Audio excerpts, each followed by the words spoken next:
அகிலம் மீடியா நேயர்களுக்கு வணக்கம். உக்ரைனை ஆட்டிய போடும் ட்ரம்ப் போரை நிறுத்த துடிப்பது ஏன்? பின்னணியில் 43 லட்சம் கோடி. என்ன நடந்தது? உக்ரைன் மீதான ரஷ்யாவின் போரை நிறுத்துவதாக தொடர்ந்து கூறி வருகிறார் அமெரிக்க அதிபர் டொனால்ட் ட்ரம்ப். இந்நிலையில்தான் போர் நிறுத்தத்துக்கு முன்பாகவே டொனால்ட் ட்ரம்ப் சார்பில் வழங்கப்பட்ட வரைவு ஒப்பந்தத்தை பார்த்த உக்ரைன் அதிபர் விளாடிமிர் ஜெலன்ஸ்கி அதில் கையெழுத்திட மறுத்துள்ளார். அத்தோடு அந்த ஒப்பந்தத்தின் மூலம் உக்ரைனின் பெரும் வளங்களை ஆட்டிய போட அமெரிக்கா திட்டமிட்டுள்ள திடுக்கிடும் தகவல் வெளியாகியுள்ளது. அண்டை நாடான உக்ரைன் மீது கடந்த 2022ஆம் ஆண்டு பிப்ரவரி மாதம் ரஷ்யா போரை தொடங்கியது. இன்னும் சில நாட்கள் கடந்தால் இந்த போர் தொடங்கி 3 ஆண்டு நிறைவு பெறும். இந்த போரால் உக்ரைன் கடும் பாதிப்புகளை சந்தித்துள்ளது. பல ஆயிரம் மக்கள் கொல்லப்பட்டுள்ளனர். ஏராளமான கட்டிடங்கள் உருக்குலைந்துள்ளன. ரஷ்யாவுக்கும் இழப்பு, உயிர் பலி ஏற்பட்டுள்ளது. இருப்பினும் அது உக்ரைனை காட்டிலும் குறைவு என்றுதான் சொல்லப்படுகிறது. இந்த போரை நிறுத்த இந்தியா உட்பட பல நாடுகள் முயன்று வருகின்றன. ஆனாலும் இன்னும் போர் மட்டும் நிற்கவில்லை. இதற்கிடையே தான் அமெரிக்க அதிபர் தேர்தலில் வென்று அதிபராகியுள்ள டொனால்ட் ட்ரம்ப் இந்த போரை நிறுத்துவதாக தொடர்ந்துமே கூறி வருகிறார். அது மட்டுமின்றி போர் நிறுத்தம் தொடர்பான பணிகளை ட்ரம்ப் தொடங்கியுள்ளார். ரஷ்ய அதிபர் விளாடிமிர் புதினுடன் அவர் தொலைபேசியில் பேசியிருக்கிறார். அதே போல ஜெலன்ஸ்கியிடம் பேசியுள்ளார்.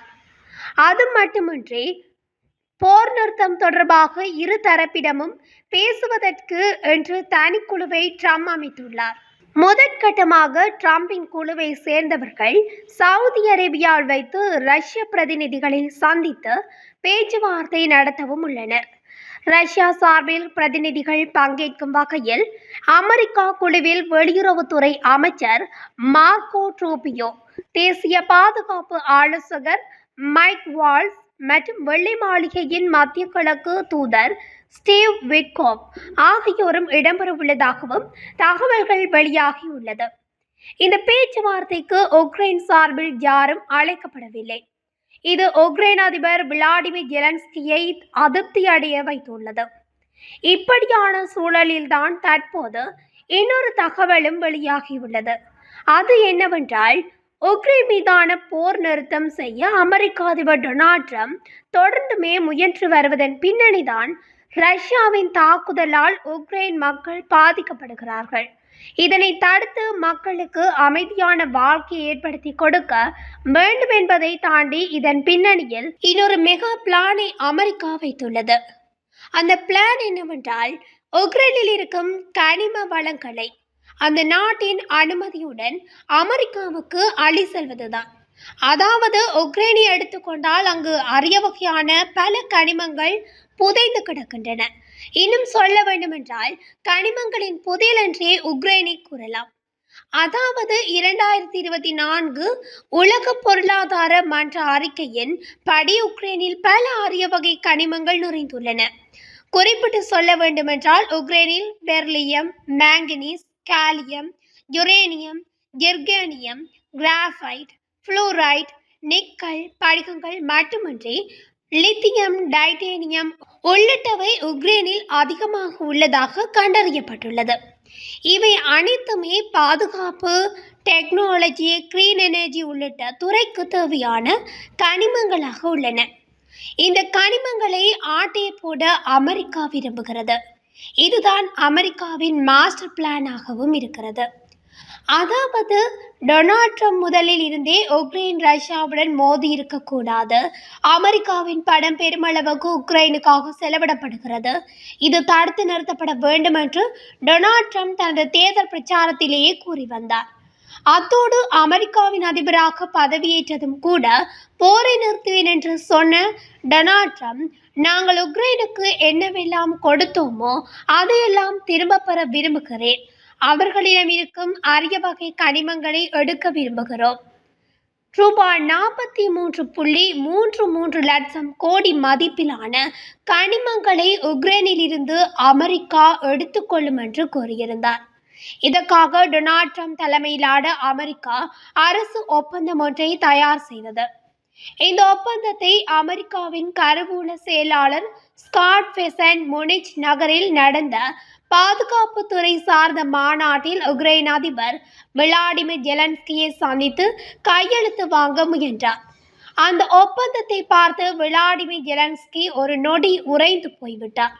இதற்கு முக்கிய காரணம் அந்த ஒப்பந்தத்தில் இருந்த தகவல்தான். அதாவது ரஷ்யாவை எதிர்த்து போரிட உக்ரைனுக்கு கடந்த 3 ஆண்டுகளாக அமெரிக்கா உதவி செய்து வருகிறது. இதற்கு பல லட்சம் கோடி செலவிடப்பட்டுள்ளது. இதனை திரும்ப செலுத்தும் வகையில் உக்ரைனில் உள்ள கனிமங்களில் 50% அமெரிக்கா அள்ளி செல்ல அனுமதிக்க வேண்டும் என்று தெரிவிக்கப்பட்டிருந்தது. இதனை பார்த்து தான் விளாடிமிர் ஜெலன்ஸ்கி ஷாக் ஆனார். அவர் கையெழுத்திட மறுத்ததோடு தனது நாட்டு அமைச்சரவையையும் இந்த ஒப்பந்தத்துக்கு உடன்படக்கூடாது என்று உத்தரவிட்டார். இதுவும் பேசுபொருளாகியுள்ளது. அத்தோடு இந்த விவகாரத்தில் அமெரிக்கா உக்ரைனிடையே பிரச்சனை என்பது ஏற்பட்டுள்ளது. அமெரிக்காவை பகைத்தால் அது உக்ரைனுக்கு இன்னும் பிரச்சனையாக மாறலாம்.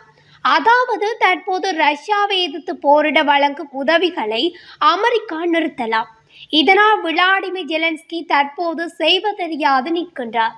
இதனால் தற்போது அந்த ஒப்பந்தத்தில் உக்ரைன் நாட்டின் பாதுகாப்பை உறுதி செய்யும் அம்சங்களை சேர்க்க வேண்டும் என்று விளாடிமிர் ஜெலன்ஸ்கி அமெரிக்காவிடம் வலியுறுத்தியுள்ளதாகவும் கூறப்படுகிறது.